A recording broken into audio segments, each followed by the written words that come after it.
We'll start with Wendy Anderson, who's Senior Vice President, National Security at Palantir Technologies.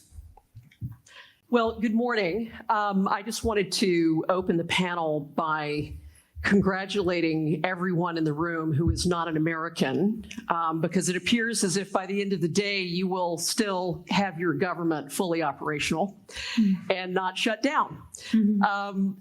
My name is Wendy Anderson. I've been at Palantir for almost 4 years. I'm a longtime national security professional in the United States, having served time in the United States Senate on the Intelligence Committee just after 9/11, on the Homeland Security and Governmental Affairs Committee just as the Department of Homeland Security was being established in Washington.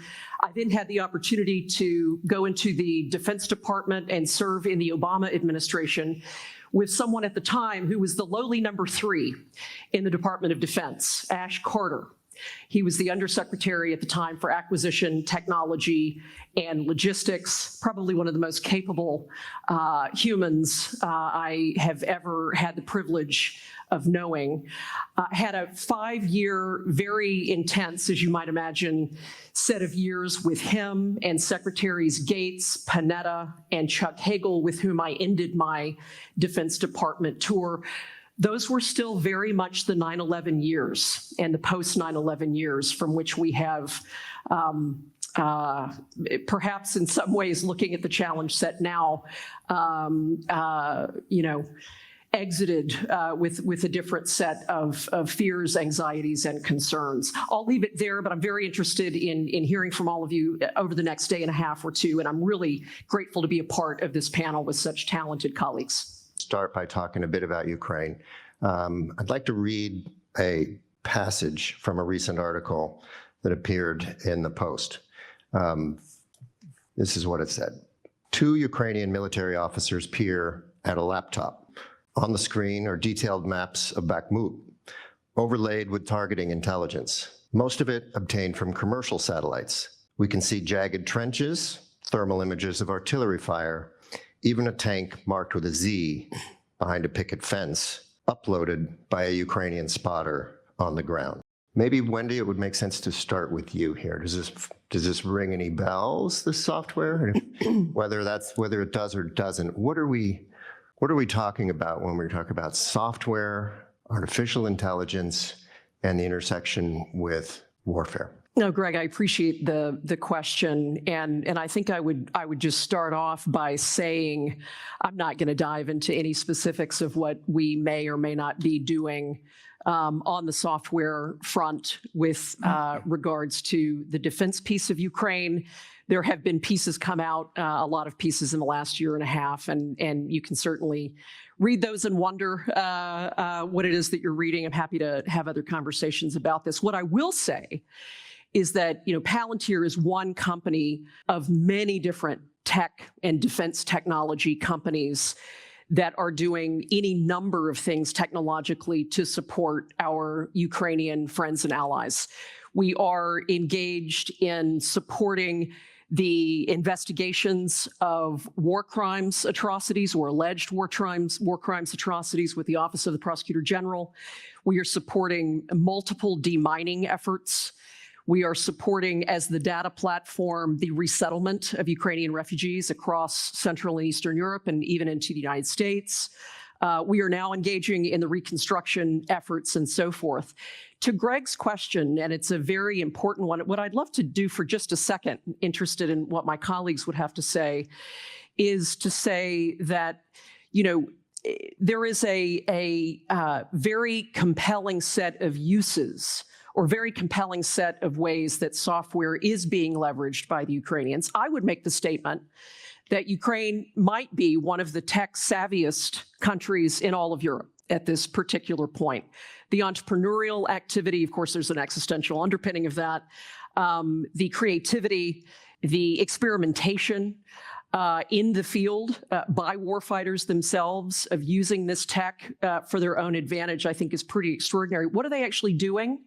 In a couple of sentences, if you have software or you have capabilities that allow for the secure integration of data from satellites, from intelligence sources, the capacity to translate languages simultaneously that are not, obviously your own, the capacity to draw in sensor data.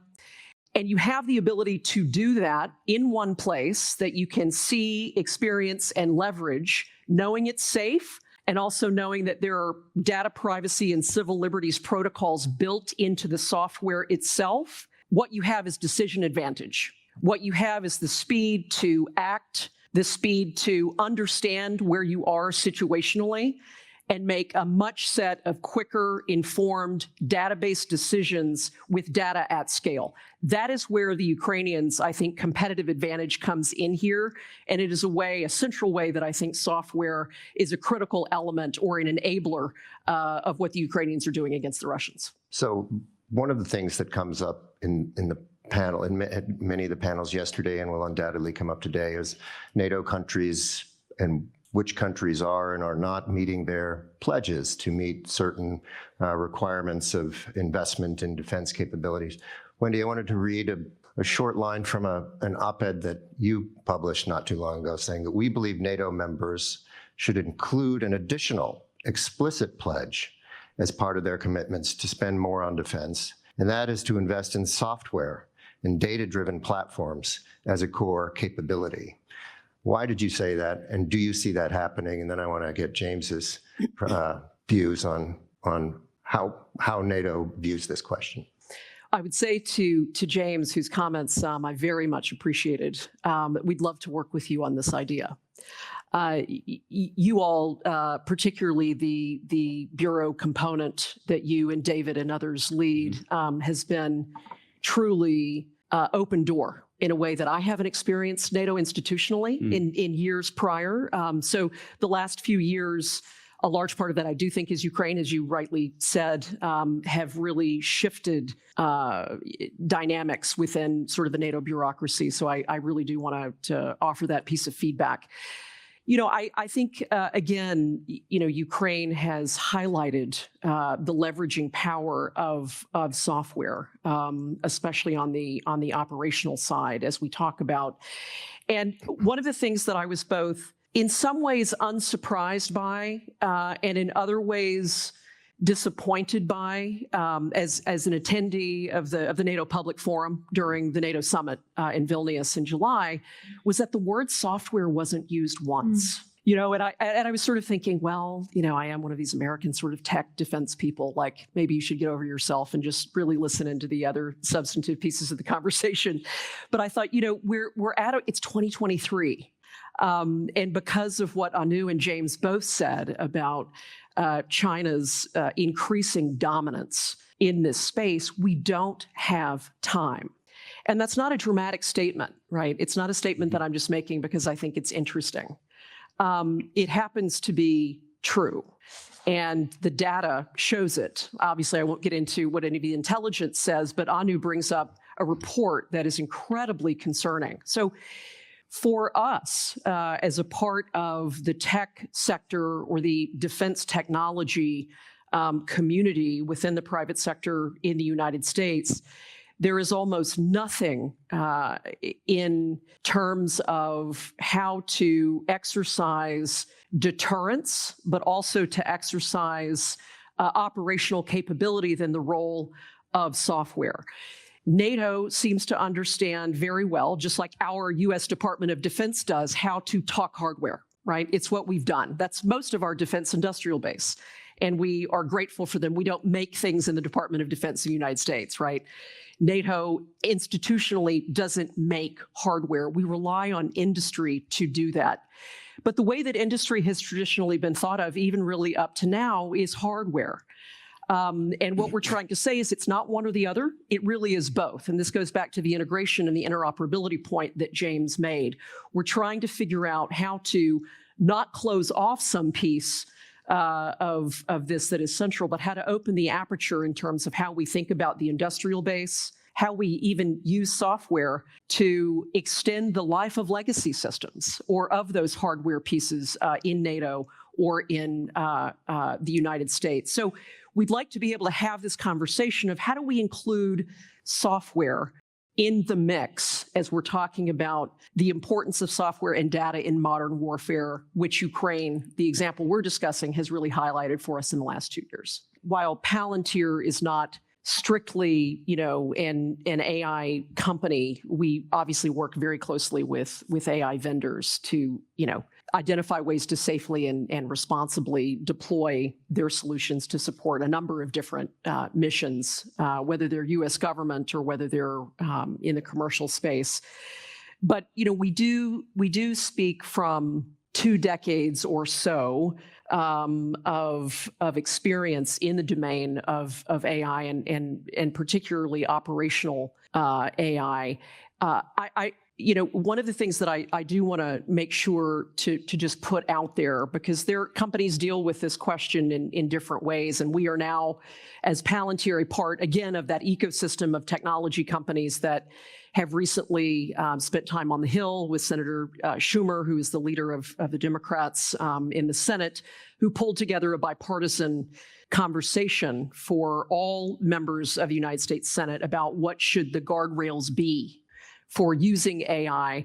I don't know that you would have seen this or maybe have been interested, but pretty much every single consequential CEO of every consequential technology company gathered with this group to commit to not only an enduring conversation, but to figuring out what are those guardrails and how do we responsibly figure out how to legislate, which again, as Anu rightly said, is just going to be extremely difficult in this political environment. But I think the one thing that was I really took away of note is the human in the loop. And there is a perception at times wrong that, the American tech industry is sort of this Wild West, group of humans who are just out there wanting to. It's just not the case. It is a group of, and I won't talk about specific personalities in that group, but it is a group, all in all, of pretty thoughtful humans who are trying also to figure out how to partner with government leaders and other thought leaders on how we ensure these technologies are used in ways that are safe and appropriate. The human in the loop piece is really central to that. Palantir certainly has been behind that from the beginning. I would just say one other thing, which is the something that we talk about a lot, which is the field to learn.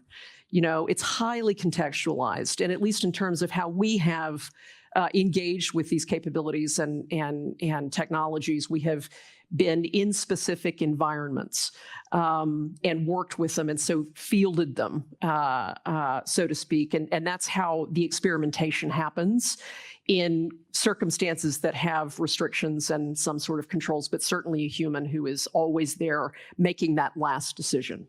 I just wanted to make the point, I think what my 3 colleagues here have said really underscores the need for the defense technology part of the private sector to really work with governments and to work with international institutions.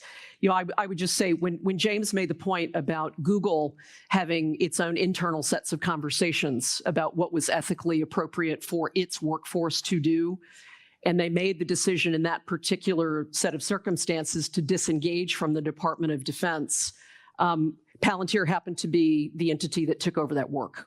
Now, I'm not saying that to just say rah, rah, Palantir, but I am saying that to suggest the conversations happening within the technology companies and cultures are super important. All of us have to go through them. We all have to wrestle with really uncomfortable things, and people will come out where they come out.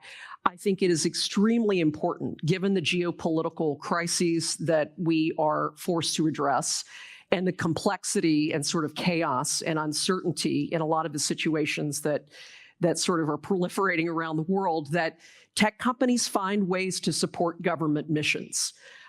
Especially, I would say, from my own context, in the United States, to have technology companies that are willing to work with government, especially on the national security side, and especially when it's really uncomfortable, to get to know one another and have ways to engage.